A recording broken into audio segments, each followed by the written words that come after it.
Hi there. Thank you very much for playing The Beginner's Guide. My name is Davey Reedon.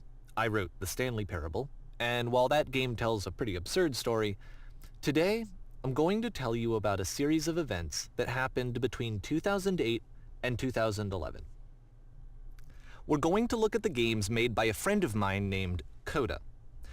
Now these games mean a lot to me. I met Coda in early 2009 at a time when I was really struggling with some personal stuff, and his work pointed me in a very powerful direction. I found it to be a good reference point for the kinds of creative works that I wanted to make. So just to start you off, this is, I think, the first game he ever made. It's a level for Counter-Strike. You can walk around here, by the way. And mostly it's just Coda learning the basics of building a 3D environment. But what I like is that even though he starts from the simple aesthetic of a desert town, he then scatters these colorful abstract blobs and impossible floating crates around the level. And of course, it destroys the illusion that this actually is a desert town, and instead this level becomes a kind of calling card from its creator. It's like a reminder that this video game was constructed by a real person. And it kind of makes you wonder, what was going through his head as he was building this? This is what I like about all of Coda's games. I mean, not that they're all fascinating as games, but that they are all going to give us access to their creator. I want us to see past the games themselves. I want to get to know who this human being really is. And that's exactly what we're going to do here. So, it's 2008, Coda starts making these games, and he never releases any of them. He doesn't put them onto the internet, he just makes them and then immediately abandons them, and they sit on his computer forever. And I think he really understood this image of himself as a recluse. At one point he jokingly renamed his computer's recycling bin to Important Games Folder. So, you know, this was just how he worked. He tended to crank them out one after the other without even really pausing to try to understand what he had just made, until suddenly one day he just stopped. In 2011, that was it. He made his last game and then he hasn't made another one since.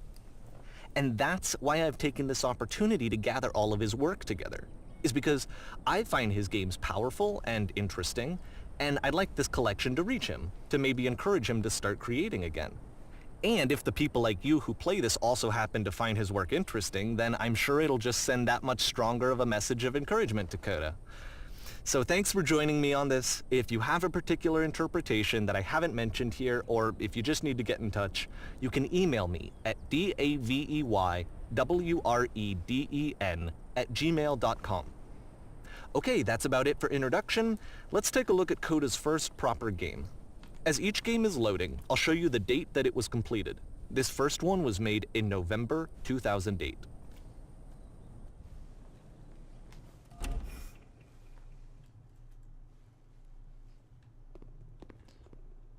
That's it. Oh. Oh.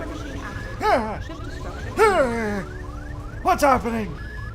This game is called Escape from Whisper, and it's one of the more generic games you'll see from Coda. Wrong direction. No. Welcome to Beginner's Guide, everybody. Sorry, I'm not doing all the talking, but the narrator's You can doing. click to fire the gun. Oh. I'm out of ammo. This is no good. So, where do I find ammo? I need some ammo. Security call breached. Hostile alien life form inbound. Possible alien life forms, huh? Is that It so? kinda looks like this game was abandoned mid-development.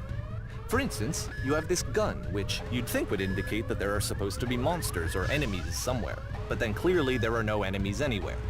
You can't even reload the gun when you run out of bullets. But ultimately we don't really know. Maybe Coda thought that actually it was complete the way that it is. And I think that we should talk about his games for what they are, rather than for what they're not. Enemy force. Ooh! It's open! Good. I love how you can see the bottom of the universe from this room. Yeah, I know, it's pretty beautiful too. I love the stars though. It kind of reminds me of home. What's happening? Whisper machine status activate. Oh! Woo! Good. I found my way in. Gah! Bang, bang, bang, bang, bang, bang, bang. Apparently this space station has a labyrinth on it. Sure, I don't know. There's really no reason for it that I've ever been able to discern, so in the interest of time, I'm just gonna skip you on past it. What's this? Oh. Okay, this is the part that's interesting. The game has this narrative about the whisper machine and how it has to be turned off, and then you get to the engine room. Okay, so turn the machine off. Hey, you there, in the engine room. You could save us all. That beam is powering the whisper machine. We could disrupt it by introducing a great enough heat signature. If your body could stop the beam. It's so much to ask, but for all of our lives, would you do it? Could you give yourself? Yes, I would. Yes, I would. And, gah! Ow. Did I win? Let me pause here for a second. What you just experienced, stepping into the beam and then dying, is probably what Coda had initially intended when he was developing this level. But when he first compiles and plays it, something goes wrong. There's a bug somewhere. And this is what happens instead. Oh, and what does really happening? I'll try again. Hey, bah! Wait, hey, wait a minute. Hey, what's this? What is this nonsense? Oh, I can see everything now. The beam causes you to start floating. And this is an important moment for him. Because yes, this is technically a glitch, but Coda identifies something human about it.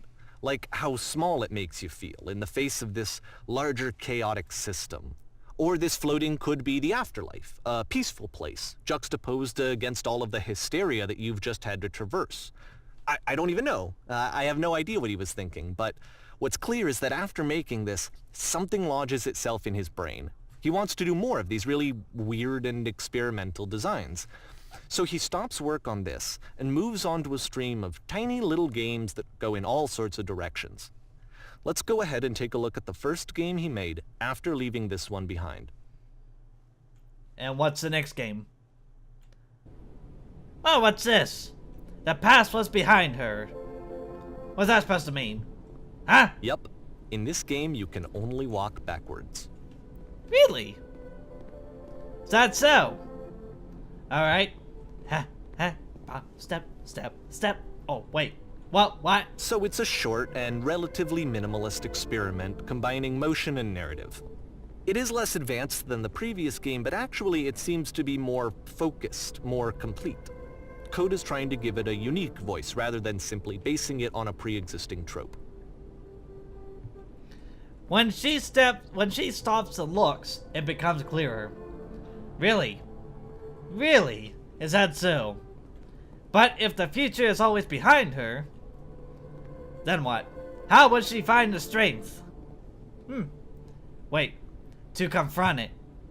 How would It's she... a short little thought, it says what it wants to say, and then it ends. Didn't need anything more than that. Which to me is why it works, because it gets out quick. Okay, next one.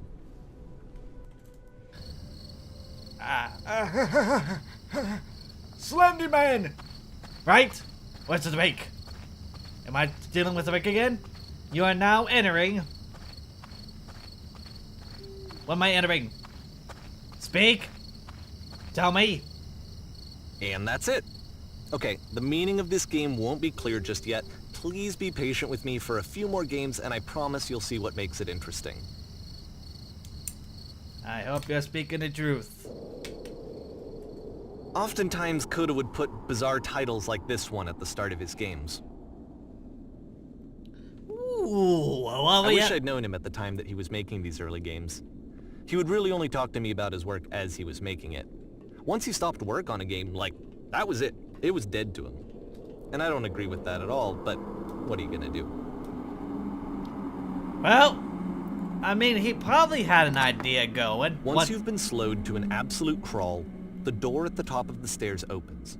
So why, if Coda's not showing these games to anyone, why bother opening the door at all?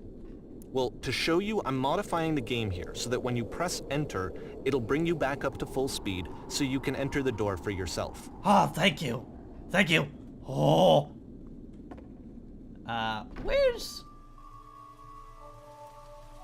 Stand on an egg starting bear for 3 hours. A game that only puts the concept showing a game as 10. A game where to collect items up the game automatically quits when you collect them all. A game of only motivation A quotes room play. that's warm and nice and filled with little ideas for games. You play as a loud, bodiless sound, walk around confusing people. You start. Coda would often tell me that he didn't mind if people thought of him as cold or distant. He said that he knew that he was actually a vibrant and compassionate person, but that it takes time to really see that. It can be a very slow climb to get there. A series of layman's manuals come with the game, giving you incorrect instructions on how to play. Play as a pair of floating eyes, emitting footstep noises. Kinda like Brighter Day, in a way. Ready, sit, fish! Good! We're going on a fishing trip. Away we go! Hey, this isn't no fishing trip. Where's the lake? Where's my fishing gear? What is this place? Where's the pot? Oh! Ooh. Well, this is new for Coda. It's an actual puzzle. Go ahead and see if you can solve it. I'll give it my best shot. I just, it's a little dark in here. I think, I don't know. I can't see. Everything's all pitch black in here. And my frames are dropping down to 20 per frames per second. I don't know why. But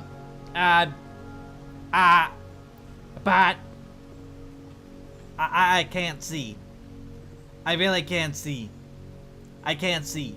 Maybe this will help. How about now? I still can't see anything.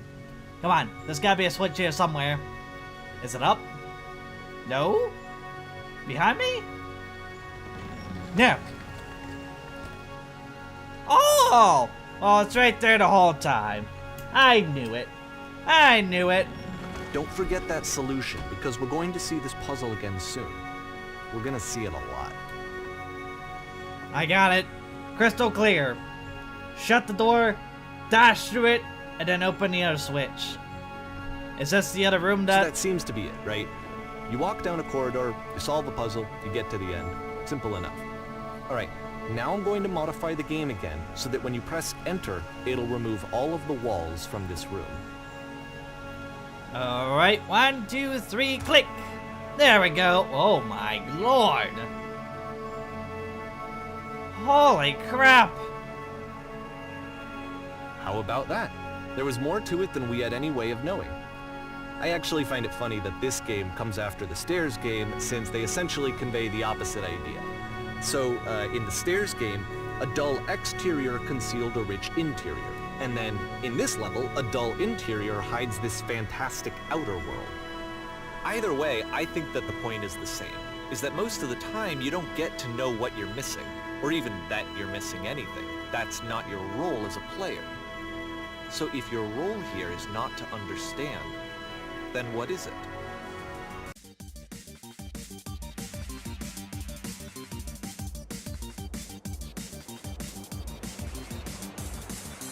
Buzzer! 1 second, please. Hold the person. Somebody at the door. Okay, 1 second.